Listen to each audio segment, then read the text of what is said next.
faute avouée, à moitié pardonnée pour Courtney Cox.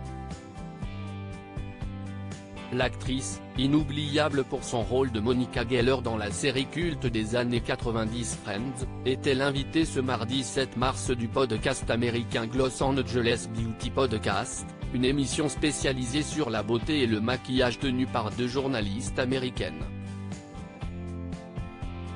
Lors de cette émission, la comédienne s'est confiée sur une pratique à laquelle elle était devenue addicte et dont elle est revenue depuis, l'injection au visage d'acide hyaluronique.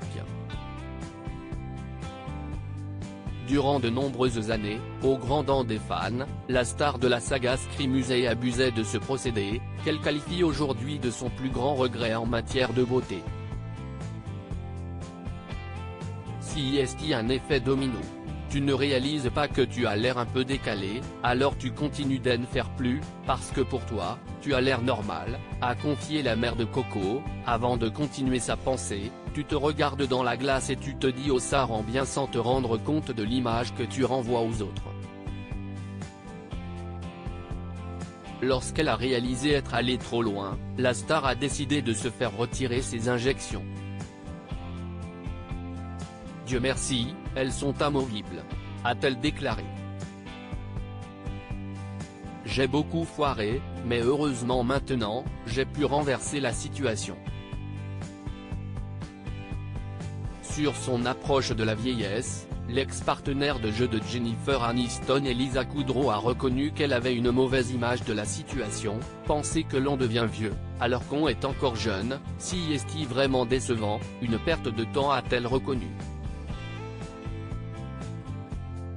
Courtney Cox regrette ses interventions de chirurgie esthétique. Courtney Cox mêlée aux histoires du prince Harry.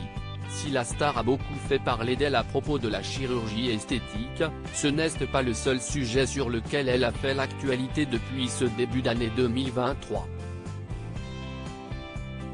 Récemment, l'actrice a été mêlée, bien malgré elle, à une autre affaire d'ampleur, celle du prince Harry et de ses mémoires.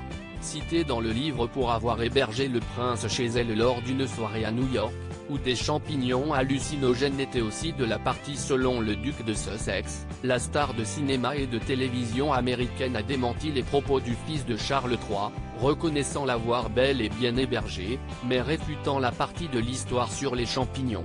Crédit photo, Pacific Press Agency.